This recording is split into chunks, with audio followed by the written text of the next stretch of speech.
Movie की starting होती है और हम दो बहनों को देखते हैं। उनके फादर ने दूसरी शादी कर रखी और उनकी सौतेली माँ का बिहेवियर उनकी तरफ बिल्कुल भी अच्छा नहीं था। उन दो बहनों में से बड़ी बहन का नाम सुमी होता है। उसकी मेमोरी लॉस हो जाया करती थी। इसके बाद हम देखते हैं वो एक डॉक्टर के पास बैठी हुई होती है और डॉक्टर उससे ये पूछता है कि क्या तुम्हें याद है कि तुम कौन हो। लेकिन सीन यही पर ही कट हो जाता है और हम सुमी का आंसर सुन ही नहीं पाते और यहाँ से सीन कट होता है और हम ये देखते हैं कि ये दोनों बहनें अपने फादर के साथ कैसे वापस आ रही होती हैं। इन दो बहनों में बहुत ज्यादा प्यार होता है और हम यहाँ पर ये देखते हैं कि ये दोनों हंसकर बातें कर रहे थे। इनकी हंसी की आवाज सुनकर इनकी स्टेप मदर इन्हें अंदर बुलाती है। सुमी को ये पता था कि ये उनके खिलाफ कोई ना कोई बात जरूर करेगी। वो अपनी सौतेली माँ को बिल्कुल भी पसंद नहीं करती थी और यहाँ पर हम ये बात को नोटिस करते हैं कि सुमी अपनी छोटी बहन से बहुत ज्यादा प्यार करती थी और उसको हमेशा प्रोटेक्ट करती थी। वो ये बिल्कुल भी बर्दाश्त नहीं कर सकती थी कि कोई भी उसकी छोटी बहन को कुछ भी कहे।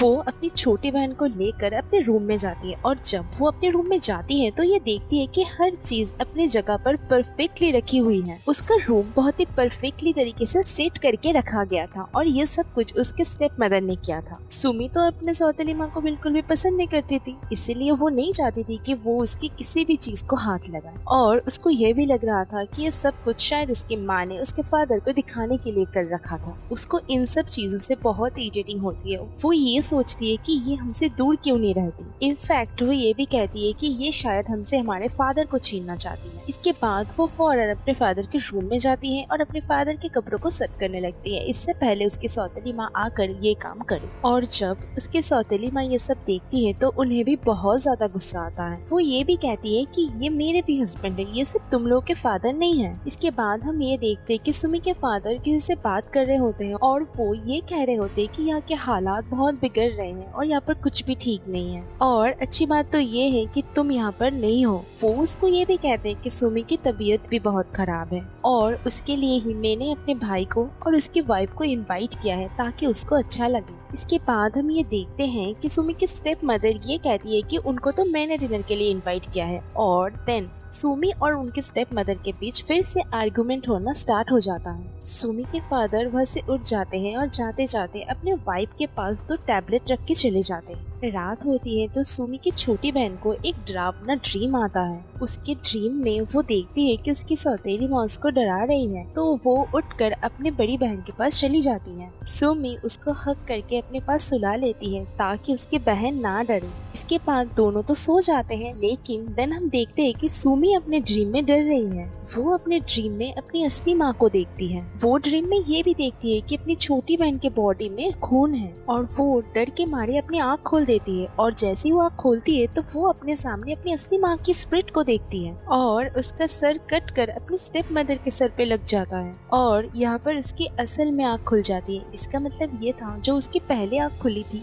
वो भी उसका एक ड्रीम ही था। उसकी तबीयत खराब होने लगती है तो वो नीचे चली जाती है और देन उसकी स्टेप मदर उसे ये कहती है कि कितनी इत्तेफाक की बात है कि मेरी भी तबीयत अभी खराब हो रही है। सुमी को वहाँ पर एक बॉक्स मिलता है जो कि उसके मदर की थी। उस बॉक्स में उसे कुछ फैमिली पिक्चर्स मिलते हैं और यहाँ पर हमें ये भी पता चलता है कि सुमी की मम्मी की डेथ हो चुकी थी, इसीलिए तो उनकी सोल वहाँ पर आई थी। जब सुमी की मदर बीमार थी तब उनकी देखभाल करने के लिए उनके फादर ने एक नर्स को बुलाया था और ये औरत कोई और नहीं वही है जो अब इनकी स्टेप मदर है। ये देख कर सुमी को बहुत ज्यादा गुस्सा आता है। तभी वहाँ पर उसकी छोटी बहन आती है और उसे गुस्सा करने से मना करती है। उसकी छोटी बहन के हाथ पर कुछ निशान होता है तो सुमी कहती है कि ये तुम्हें कहाँ से लगी, मुझे सच बताओ। सुमी को ये लग रहा था कि उसके स्टेप मदर ने ये सब कुछ किया है। इसके बाद रात हो जाती है और सुमी के अंकल और आंट डिनर पे आते हैं। डिनर टेबल पर वो दोनों नहीं होते और उनके अंकल और आंट के साथ उनके स्टेप मदर और फादर होते हैं। सुमी के स्टेप मदर सुमी के आंट के साथ बहुत अजीबोगरीब हरकत करने लगती है और इसीलिए सुमी के आंट को बहुत अजीब फील होता है। उन्हें कुछ होने लगता है और देन उनकी तबीयत अचानक बहुत खराब होने लगती है तो वो लोग वहाँ से चले जाते हैं और सुमी की आंट अपने हस्बैंड से ये कहती है कि उस घर में किसी का साया है और मैंने खुद अपने आँखों से किसी बच्चे की सोल वहाँ पर देखी है। इसके बाद हम घर में देखते हैं कि सुमी के मदर को भी अजीबोगरीब फील होने लगा था। जहाँ पर सुमी के आंट ने उस बच्ची को देखा था वहीं पर सुमी की मदर एक पिन गिरी हुई देखती है और जैसे ही वो उस पेन को उठाने जाती है तो कोई और उसके हाथ को पकड़ लेती है। वो चिल्लाती है और वह डर जाती है और तभी हम वहाँ पर उनके पीछे एक ग्रीन कलर की फ्रॉक पहनी हुई एक लड़की को देखते हैं। ये बात जाकर वो अपने हस्बैंड को कहती है, लेकिन उसका फादर इस बात पे कोई रिप्लाई नहीं करता और वो सीधा जाकर सुमी को ये कहते हैं कि क्या तुम मुझे बता सकते हो कि इस घर में क्या चल रहा है। लेकिन सुमी अपने फादर को कुछ भी नहीं कहती क्योंकि वो अपने फादर को भी एक अच्छा इंसान नहीं समझती थी। दिन सुमी अपनी छोटी बहन के साथ खेल रही होती है और वो उसे विसल करना सिखा रही होती है और साथ ही साथ उसे ये भी कहती है कि बर्ड्स को कैसे मारा जाता है। अब अगले दिन हम ये देखते हैं कि उनके घर में बहुत सारे बर्ड्स मरे हुए हैं और ये सब देखकर उनके स्टेप मदर को काफी ज्यादा गुस्सा आता है और वो उसकी छोटी बहन को पकड़कर अलमीरा में बंद कर देती है। लेकिन सुमी वहाँ आकर अपनी छोटी बहन को निकालती है और अपने गले से लगा लेती है और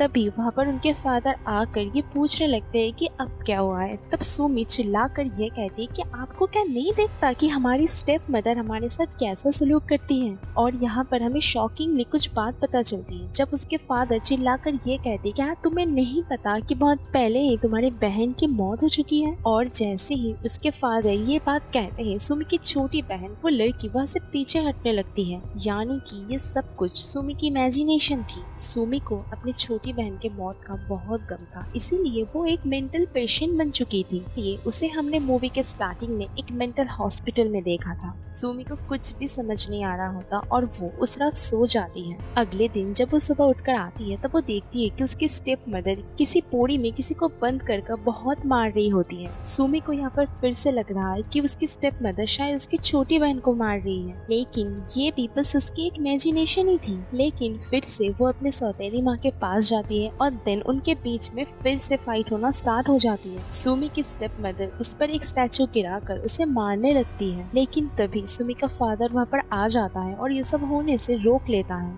लेकिन तभी हम ये देखते हैं कि सुमी की जगह उसकी स्टेप मदर है और वो उसको ही सुमी सुमी कहकर पुकार रहे होते हैं। सुमी का फादर ये कहता है कि मैंने हॉस्पिटल में तुम्हारे लिए बात कर ली है और तुम्हें मेरे साथ जाना होगा। इसके बाद हम देखते हैं कि स्टेप मदर की शक्ल में कोई और औरत आ रही होती है और जब कैमरा टर्न होता है तब हम ये देखते हैं कि बेड पर तो सुमी ही बैठी हुई होती है। यहाँ पर हम ये भी देखते हैं जब ये लोग घर आए थे तब वो बस 2 ही लोग थे, एक सुमी और उसका फादर। सुमी की मदर की तो काफी अर्से पहले डेथ हो चुकी थी और सुमी के बहन की भी अब डेथ हो चुकी थी और इस रियलिटी को वो एक्सेप्ट ही नहीं करना चाहती थी। रियलिटी में उसकी कोई स्टेप मदर थी ही नहीं और वो स्टेप मदर का रोल भी खुद ही प्ले कर रही थी। इसका मतलब ये था कि ये सिर्फ और सिर्फ उसकी इमेजिनेशन थी। और यहाँ पर हमें ये भी क्लैरिटी होती है कि उसके स्टेप मदर जब अपने हस्बैंड से बात कर रहे होते हैं तब उसके हस्बैंड क्यों नहीं जवाब देते थे, क्योंकि वो थी ही नहीं असल में। और उनके फादर स्टेप मदर के सामने ही क्यों मेडिसिन रखते थे, क्योंकि वो असल में सुमी ही थी। घर में अब तक जो कुछ भी हो रहा था वो सिर्फ और सिर्फ सुमी की इमेजिनेशन ही थी और ये सब कुछ सुमी के मेंटल डिसऑर्डर के वजह से ही हो रहा था। इसके बाद हम देखते हैं कि सुमी को मेंटल हॉस्पिटल भेज दिया जाता है और वो नर्स जिसको वो अपनी सौतेली माँ समझती थी वो उसको उसी के घर में ही भेज दिया जाता है। यहाँ पर कहानी ट्विस्ट होती है और इसको समझना बहुत मुश्किल है। एनीवे, सुमी को हॉस्पिटल में किसी के विसल करने की आवाज आती है और सेम आवाज उस नर्स को भी आती है। सुमी यहाँ पर बहुत हैरान हो जाती है क्योंकि उसके बहन को तो विसल करना आता ही नहीं था। हो सकता है कि वो सोल बनने के बाद इसे सीख चुकी हो। इसके बाद हम ये देखते हैं कि उसकी छोटी बहन की सोल यानी कि गोस्ट उस नर्स को जाकर मार देता है और सुमी के आंखों से खुशी के आंसू निकलते हैं क्योंकि वो अपनी इमेजिनेशन में भी और वैसे भी उस नर्स से बहुत नफरत करती थी। ये सब कुछ उसी की बनाई हुई बातें थी और यहाँ पर वो बहुत खुश होती है। इसके बाद मूवी के एंड में हमें असली स्टोरी का पता चलता है। जब सुमी के फादर ने उस नर्स को अपने वाइफ के टेक केयर करने के लिए रखा था तब वो उस नर्स को पसंद करने लगे थे। इस बात से सुमी के अंकल आंट भी बहुत खुश थे क्योंकि सुमी की जो मदर थी वो काफी बीमार रहने लगी थी। लेकिन सुमी और उसकी बहन इस बात से बिल्कुल भी खुश नहीं थे और इसी बात की वजह से सुमी की मदर सुसाइड कर लेती है। ये सब कुछ जब उसकी छोटी बहन देखती है तो वो अपनी माँ को बचाने के लिए उस अलमारी में जाती है जहाँ पर उसकी माँ ने सुसाइड करने की कोशिश की थी और वो अपनी माँ को बचाने की बहुत कोशिश करती है, लेकिन वो पूरी की पूरी अलमारी उसके ऊपर गिर जाती है और देन सफोकेशन की वजह से उसकी भी वही पड़ी मौत हो जाती है। अलमारी गिरने की आवाज से वो नर्स भी ऊपर जाती है और पीछे पीछे सुमी भी वहाँ पर जाती है। सुमी समझती है कि उस नर्स की वजह से ये सब कुछ हुआ और सुमी उसको बहुत बुरा भला कहने लगती है, तुम जिम्मेदार हो, तुम रिस्पॉन्सिबल हो जो मेरी माँ और बहन की डेथ हुई। और वो नर्स ये कहती है कि इसमें मेरा कोई भी हाथ नहीं है, लेकिन अगर तुम मेरे बारे में ऐसा सोचती हो तो याद रखना तुम जिंदगी भर पछताओगी। सुमी ये सब कुछ एक ही टाइम पे नहीं झेल पाती और पागल हो जाती है। यहाँ पर मूवी का सारा प्लॉट रिवील होता है और ये बड़ी मूवी एंड हो जाती है। तो आज के वीडियो में बस इतना ही, मिलते हैं नेक्स्ट वीडियो में, तब तक के लिए bye, keep smiling and be healthy.